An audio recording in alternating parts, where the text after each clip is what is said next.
Hey everyone, it's Eric Machnes, Director of Operations at Red Clover. And Jen Lestrange, CEO of Red Clover. We are a strategic HR consulting firm located in Parsippany, New Jersey, with clients all across the country.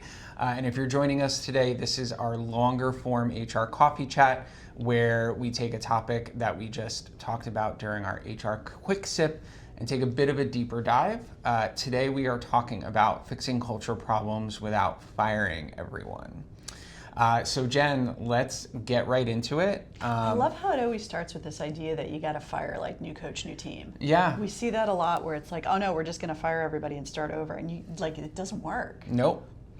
I think there's something about behavior change and really committing to improving culture, even if that means having difficult conversations with the people on your team, and even some difficult conversations with yourself, especially if you yourself or members of the leadership team are the individuals who, whether intentionally or not, are potentially impacting the culture in a negative way. So what's the first thing you would do if you recognized a culture issue and you want to address it, but you're afraid of losing the team when you try to address it? So I'll respond firsthand because I've bumped into this a few times over my career. I think it starts with own it. So it's one of our core values, right? Mm-hmm. So we really promote this idea of owning the issues that come into the organization and owning the solution. So I think it's the times where it's come up for us, and we actually talked about some of this at our last leadership offsite, where it was like, as we grow and we start to see changes in terms of how we operate and changes in how we just run the business, how do we make sure that we're protecting culture and continue to create a place where people want to come to work and they feel that they're seen, valued, that they're appreciated for their contribution, recognizing that it's not the same kind of feel from a business perspective as it was maybe 5 years ago. And I think for me, it was one, owning the fact that I was starting to see changes, starting with how people would react to me, funnily enough. It was like this difference where I was like, we're still a small business, like people can just come into my office anytime they want and like shoot the shit, and they weren't doing it. Yeah. But I think it's being open to asking the question. I mean, for us, it was having the conversation with the leadership team, but maybe asking the question of the people that the owner is closest to and being like, what are you seeing? How is it working? Do people feel like they're at a place where they really want to show up? Do they feel like they're valued? Do they feel like they're appreciated for their contribution? And if that's not the case, or if there's kind of this hemming and hawing, like people don't necessarily want to come out and be like, no, you're the problem, it's you. It's maybe just being open to if there's hesitancy, it's being open to asking the question and continuing to clarify until you're able to identify what the source is of the problem. And honestly, oftentimes it's us. Mm-hmm.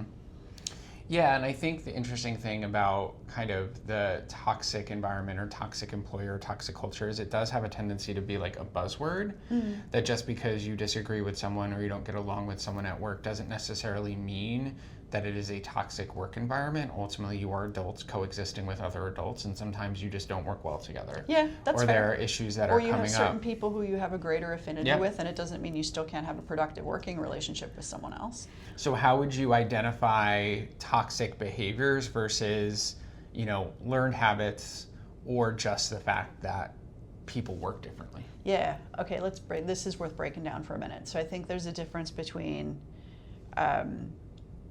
working with someone who you respect, but maybe not someone you'd go have drinks with, right? So you respect the work that they do, their contribution, you're open to listening to their perspective on things, and you're prepared to work through maybe what might be a natural, I'll call it kind of an allergy to communication styles. Sometimes we get that with different communication styles, being like, all right, this person works, thinks, communicates far differently than I do, but I see that they deliver, so I'm going to listen to what they say, and I may not take it all on board, but I'm prepared to have that conversation or even have an argument. Yeah.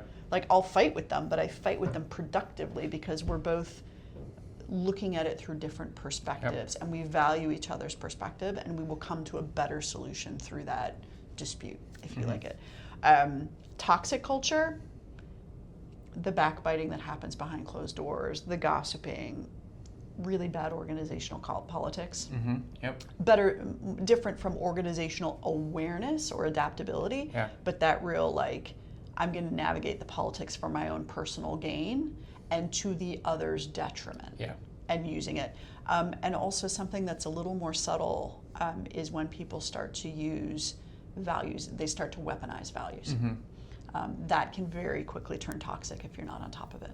Yeah, I think whenever people kind of talk to me about toxic work environments, I really try to focus on the fact, was it ongoing, pervasive, across all levels of the organization, and ultimately when you tried to address it, there was no accountability, right? That's interesting, yeah, where it takes on a life of its own. Yeah, where it's just every day you go into work and there's just these behaviors that aren't values aligned or aren't actually aligned with the behaviors that are expected of you, and it's just something that is pervasive throughout the organization. Do you ever see it where it's just one part of the organization that's gone bad?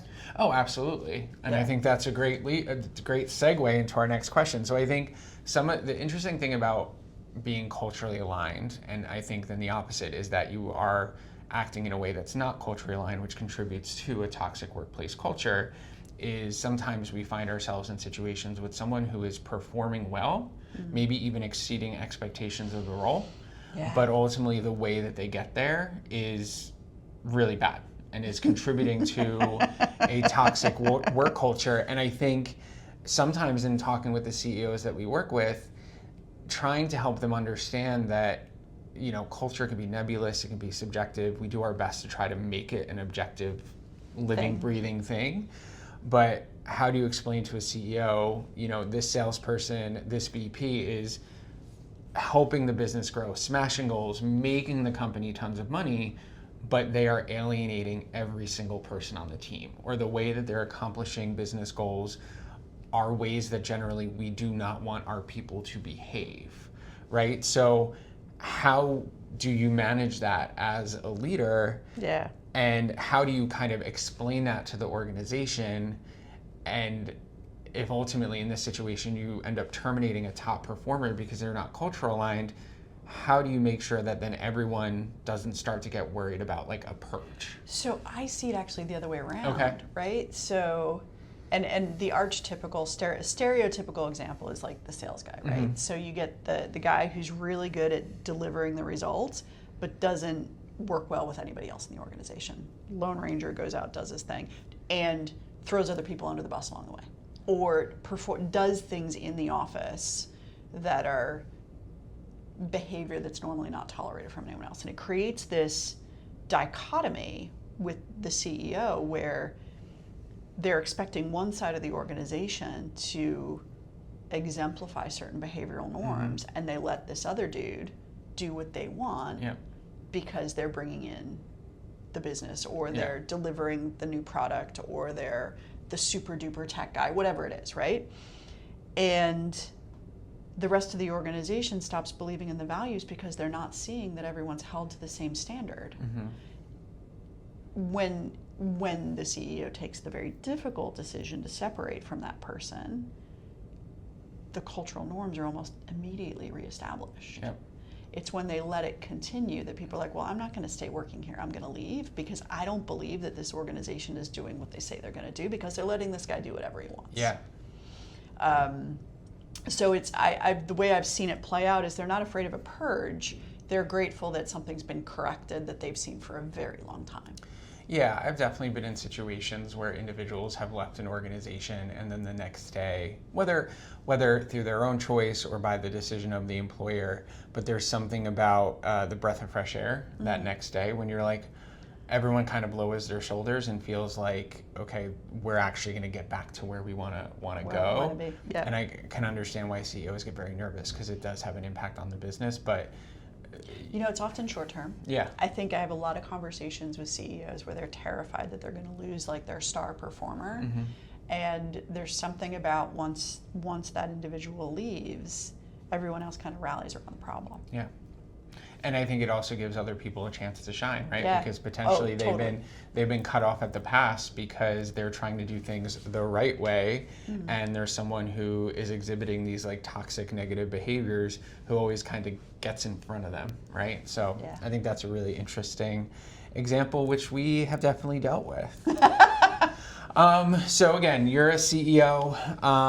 What is one thing a leader can do this week to start improving culture without having to fire anyone? I think if they don't already have regular meeting rhythms established, that's a great place to start because it brings people together just short. I mean, we do a daily huddle, 15 minutes.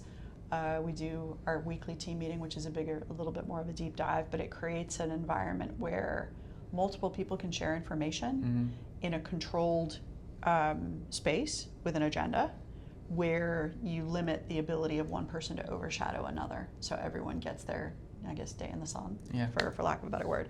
And then it is setting the expectation and role modeling the idea that every voice is important and valued and demonstrating that in that meeting. I think it's so important to let people know that everyone's got their place and their contribution and it's valued, and it creates an environment where there's enough trust that people can be vulnerable. My favorite part in our daily huddle, and I'm not in all the huddles anymore, but I look at all the notes, we document everything in Slack. My favorite part is stucks. So when someone's prepared to go into a huddle and be like, this is where I'm stuck, I can't figure this problem out, but I'm gonna throw it out to the team and see who can help me solve it, and it's not a reflection on my ability to perform. It's actually considered an attribute that you're prepared to be vulnerable enough to share. Yeah, I would think that if a CEO right now is like, what do I do? Or I don't have a finger on the pulse of the people, I think he or she should just go around desks or through Slack and ask, schedule meetings or take a quick chat. What do you want me to stop? What do you want me to start? What do you want me to continue? Or what do you want your manager to stop, start, continue? What do you want the firm or the company to stop, start, continue? Do you think that would freak people out if they just go desk to desk all of a sudden? I mean, I think it goes to, if you checked out the quick sip, kind of what can you do without getting people defensive? I think if you communicate it appropriately and be like, listen, set it up appropriately. I'm just going to start going around to get a finger on the pulse. I mean, in some ways, obviously, there's tons of tools available where employers can survey, their employees. But I think if it's a CEO who's committed to building culture or is concerned about losing culture, really putting yourself out there to listen to what your employees have to say in a really casual way, no notebook, just kind of a, hey, just checking in. How would you set that up? Because you do this a lot for folks. So I would just say, listen, like whether it be through Slack, by email, whatever the normal communication rhythms are, be like, hey, we haven't had a lot of chance to talk recently. Obviously, things have kind of been busy, crazy, et cetera, whatever. I'm just gonna take some time to ask you how things are going. I think sometimes even if you need to get on like a phone call, that's going to be a difficult conversation with someone. But at the end of the day, the goal is just to get more information. I think it's just being honest and be like, hey, I just want to hop on a quick call to get the information that I need. And it doesn't hopefully put people on their back foot if you just approach it as like, I'm just doing this for information gathering. I want to know how I can do better. And I think that's the other thing when a CEO, I think that's key. I want to know how I can do better. When a CEO or leadership team member is always like, all right, I want to kind of get feedback. I think part of it is ultimately framing it and committing to the fact that this is for me. This is for us as a leadership team. This is how we improve the company, and your opinion matters. And I think that that's really important. Yeah, I like that. I like that a lot. All right. Well, thanks so much for joining us on this HR Coffee Chat. I'm Eric Machnes. I'm Director of Operations. And Jen Lestrange, CEO. If you like the content that we are putting out, please like, comment, subscribe, and share. And feel free to follow our LinkedIn company page. Thanks.